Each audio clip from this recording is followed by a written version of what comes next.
নমস্কার বন্ধুরা, প্রেরণা বাংলা মোটিভেশন চ্যানেলের আজকের পর্বে সবাইকে আমন্ত্রণ জানাই। আশা করি সকলে ভালো আছেন, সুস্থ আছেন।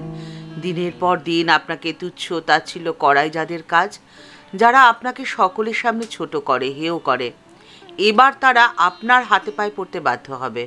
কিন্তু কিভাবে, সেই নিয়ে কিছু কথা আজকের পর্বে আপনাদের সাথে শেয়ার করে নেব। তাই ভিডিওর শেষ পর্যন্ত থাকার অনুরোধ রইল। আর এই ভিডিওটি দেখার পরে যদি আপনাদের এতটুকু ভালো লেগে থাকে, তাহলে তা অনেকের মধ্যে শেয়ার করে দেওয়ার অনুরোধ রইল। তাহলে প্রত্যেকের জীবনকে আরও উন্নত থেকে উন্নততর করার প্রচেষ্টায় আপনি আপনার সামান্যতম অবদান রেখে যেতে পারেন। আর এই ভিডিওর নিচে একটি থ্যাঙ্কস আপের বটন রয়েছে, তাতে ক্লিক করে আপনি আপনার যেমন ইচ্ছে, যেভাবে ইচ্ছে আমাদের এই চ্যানেলকে এগিয়ে যেতে আপনি আমাদের পাশে থাকতেই পারেন। আপনাকে দিনের পর দিন যারা ছোট করে, হেয় করে, সকলের সামনে তুচ্ছ তাচ্ছিল্য করে, প্রকৃতপক্ষে তারা আপনাকে ভয় পায়। ভয় পায় আপনার ক্ষমতাকে, ভয় পায় আপনার প্রতিভাকে, ভয় পায় আপনার সরলতাকে, ভয় পায় আপনার অন্তর্নিহিত শক্তিকে। তারা আপনাকে ঈর্ষা করে বা হিংসা করে, আর ঠিক সেই জন্যেই তারা চায় আপনাকে থামিয়ে রাখতে, দমিয়ে রাখতে। আপনার শক্তি তাদের থেকে অনেক গুণ বেশি, এটা তারা খুব ভালোভাবেই জানে। আর শত চেষ্টা করলেও আপনার সমকক্ষ তারা কোনোভাবেই হতে পারবে না। ঠিক সেই জন্যেই আপনার মানসিক শক্তি খর্ব করার অবিরাম প্রচেষ্টা তারা চালিয়ে যায়, আপনাকে হেয় করে, আপনাকে ছোট করে।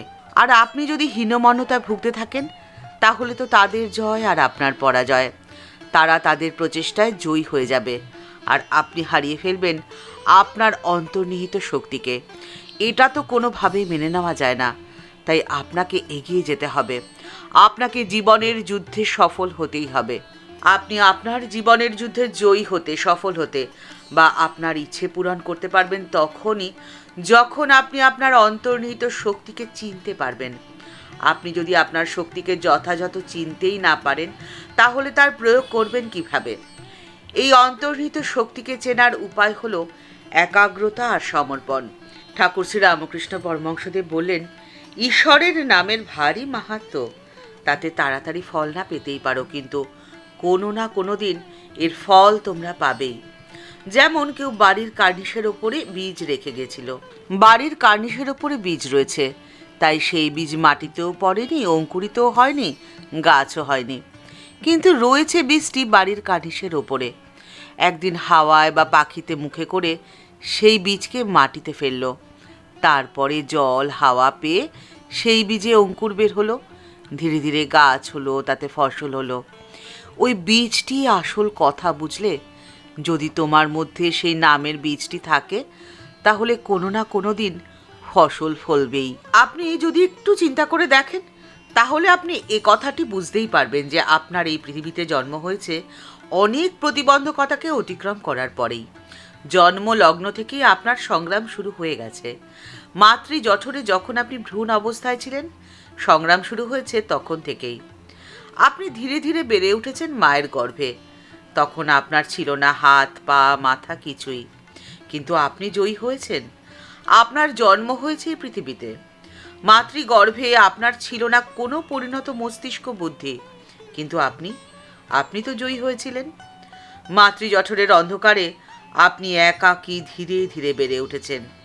কেউ তো আপনার পাশে ছিল না, কিন্তু আপনিই তো হলেন জয়ী।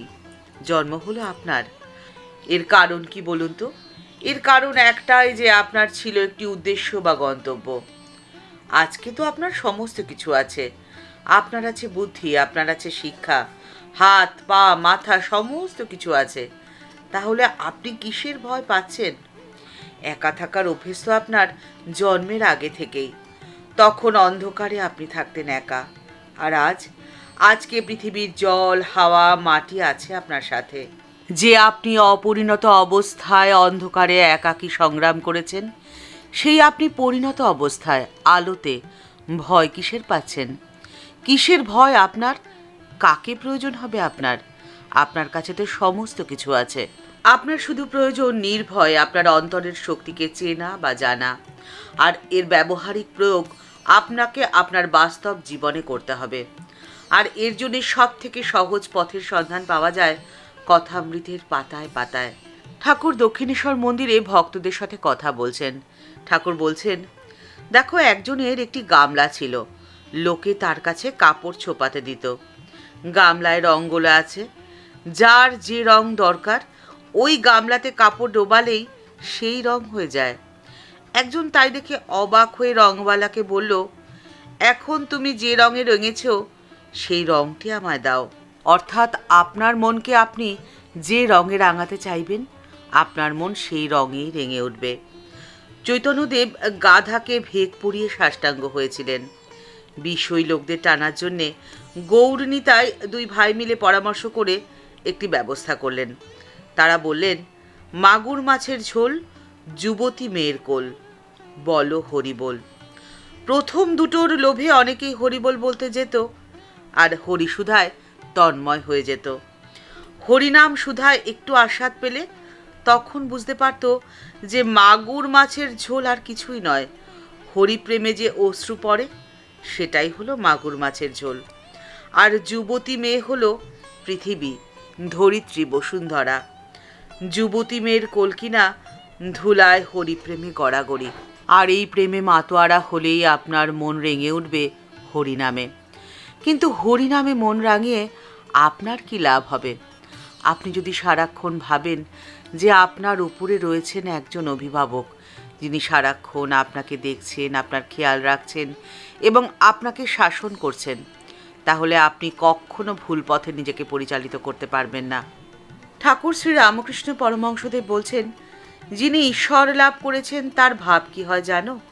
তিনি ভাবেন, আমি যন্ত্র, তুমি যন্ত্রী, আমি ঘর, তুমি ঘরণী, আমি রথ, তুমি রথী, যেমন চালাও তেমনি চলি। জ্ঞানী পুরুষ জানেন যে ঈশ্বরই একমাত্র কর্তা, আবার কর্মও তার। তিনি ঈশ্বরের হাতের যন্ত্র মাত্র। তাই তিনি অনাসক্ত হয়ে যথাপ্রাপ্ত কর্ম করে যান মাত্র।